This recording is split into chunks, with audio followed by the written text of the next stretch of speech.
ต่างประเทศเด้อเมื่อนี้จะมาพ่อกันกับสาวไทยอีกแล้วพี่น้องเนี่ยจะไปซื้อตำมาเนาะ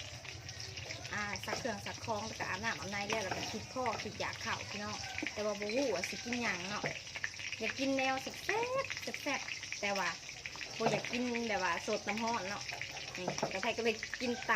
ำนะพี่น้องเดี๋ยวถอดออกก่อนเนาะตำตีนไก่พี่น้องนี่ตำตีนไก่จ้าตรงก็ให้กระทอดปลาข้างหลังปลาอีกอากาศร้อนแท้ร้อนบาดพี่น้องเอ้ยยางมาต่อยที่ว่าเขาวันลาดอยู่บนทางสะพายยังขี่รถออกไปเห็นจนว่าเปื่อยนะพี่น้องตีรถมา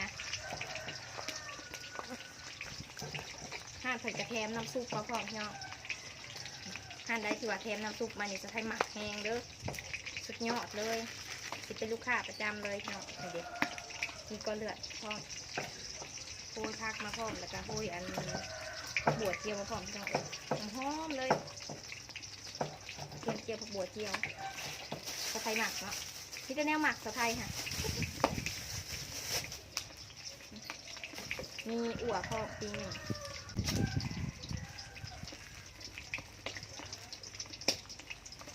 นี่พี่น้องไปตะแสบบอปะเดี๋ยวเราไปกินข้าวเพลนำกันเดี๋ยวพี่น้องเด้อสะไทยกันเจียวหมักกระเจี๊ยบมากินพร้อมหมักกระเจี๊ยบกับหมักกระเจี๊ยบที่ใส่ปุ๋ยอะไรพี่น้องทอดปลาแห้งพี่น้องอันนี้ปลาแห้งเม็ดสะไทยอันคิดเองเลยเด้อพี่น้องเด้อสีแบบสีสันเป็นตะแสบแห้งอันนี้พี่น้องเอ้ยดูเห็นไหมเรื่องกรอบๆเนาะพี่น้องเนาะกินกับตำแซ่บเลยแล้วก็กินกับน้ำเย็นๆป้าเข้ากันขนาดเลยส่วนยำห่อนนี่ความห่อนบ่ห่อนพี่น้องเอ้ยกูแดดแท้แดดว่าอันงัวหันจนว่ามากินแถวตลาดตะลี่พี่น้องมากินกะมังโมมากินนันเศษมังไม้พี่น้องเอ้ยงัวก็ได้ว่าเพื่อนไทยกับตีกับตลาดเนาะจนมากินหญ้ากินยุอยู่บ้านเขาปล่อยพี่น้องเอ้ยช่วงนี้ก็เป็นยามปล่อยงัวเนาะอยู่ไหอยู่หน้าจนบ่มีบ่อสิเลี้ยงงัวก็ได้พี่น้องปะเดี๋ยวเอาหมักกระเทียมมากินน้ำกันก่อนเลยพี่น้องเด้อ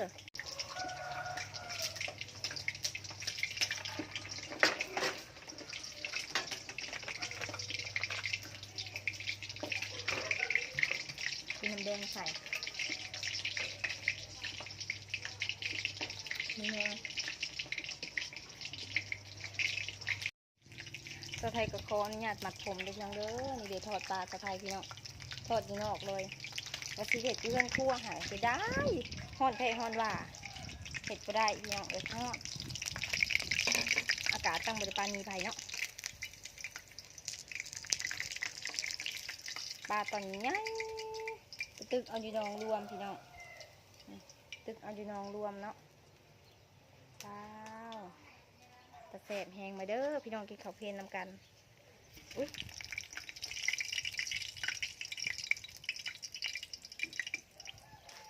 ว้าว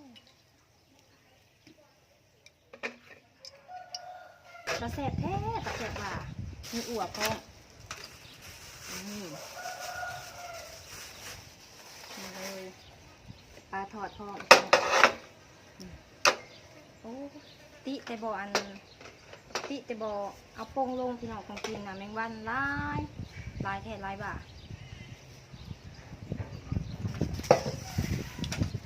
เย็นสบายจะจ้อยป้าหอนพี่น้องหอนแท้หอนว่ากินจะตุ่มเอาเนาะหอน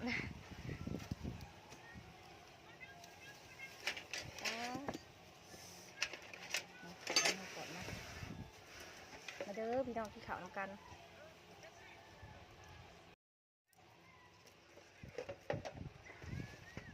ตำตีนไก่จ้าเสียงกระปุ้นเป็นจะแซ่บ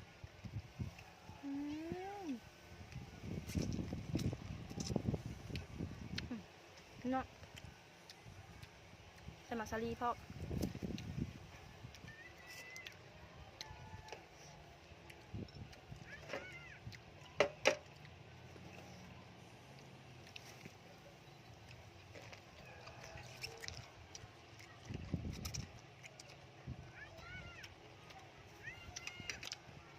ขอทอด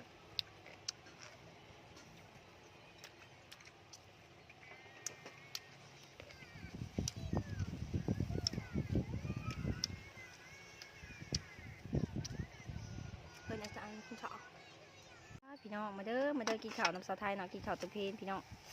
แซ่บขนาดบรรยากาศก็ดีในเบิงซัดพร้อม มีครบทั้งซัดทั้งดอกไม้พี่น้องเอ้ยนอนแยงดอกไม้เจ้าของเมื่อนี้กะพี่สะพายเนาะพี่น้องเอ้ยพี่สะพายชาวไทยหันมาแต่ไทยแต่เพิ่นยังบ่ทันได้มาหาชาวไทยเพิ่นเมื่อหาแม่เพิ่นก่อนอยู่บ้านกุดเขพี่น้องเมื่อนี้หาเพิ่นมาแต่กรุงเทพผู้ใด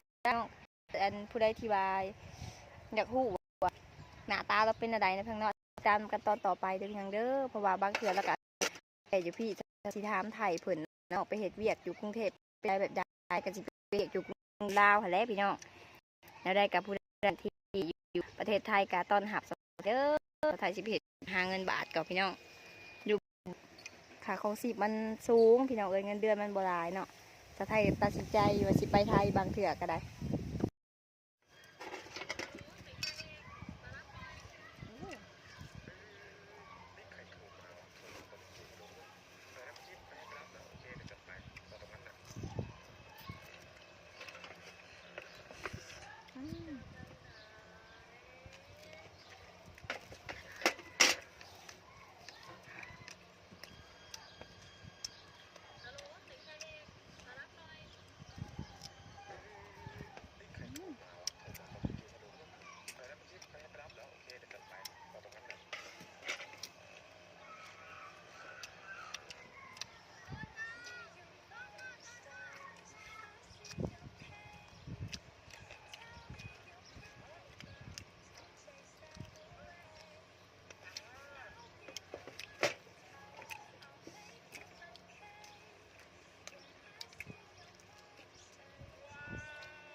ทอดปลา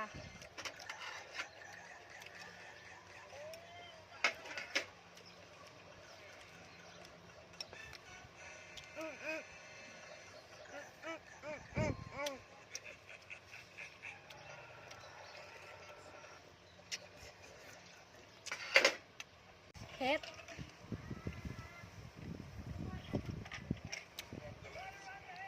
ผู้ใดที่บ่าเบิ่งจนเจ้าขี้สะไทยคอกะขอใจหลายๆเด้อพี่น้องเด้อเนาะสำหรับคลิปนี้สะไทยสิได้จากลาพี่น้อง FC ไปก่อนมื้อหน้าเฮาพอกันใหม่ในคลิปหน้า